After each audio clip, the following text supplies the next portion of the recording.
Nagluluksa ngayon ang buong Bangsamoro government sa pagpanaw kahapon ni Minister Attorney Hamid Aminuddin Bara, pinuno ng Ministry of Human Settlements and Development o MHSD. Sa pangunguna ni Chief Minister Abdul Rauf Makakuwa, nakiramay ang buong Bangsamoro government sa pamilya, mga kaibigan, mga mahal sa buhay at mga kasamahan ni Minister Bara. Inilarawan si Minister Bara bilang isa sa mga haligi ng BARM. Hinirang siya noong 2019 bilang isa sa mga unang miyembro ng Bangsamoro Parliament at kalaunay itinalaga upang pamunuan ng MHSD, kung saan ipinagpatuloy niya ang kanyang serbisyo kahit natapos na ang kanyang termino sa parlamento noong 2022. Malaki ang naging ambag ni Minister Bara sa pagpapalakas ng MHSD at sa pagsusulong ng mga programang naglalayong mapabuti ang pamumuhay ng mga Bangsamoro, particular sa sektor ng pabahay at human settlements. Bago pa man maitatag ang BARM, aktibo rin siya sa Bangsamoro Peace Process bilang miyembro ng negotiating panel na nagresulta sa paglagda ng CAB o Comprehensive Agreement on the Bangsamoro.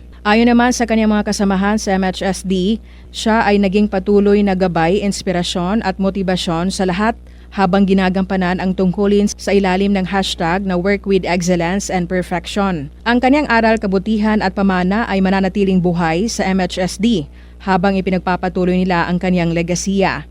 Rufa Mocalid, NDBC, Bida Balita.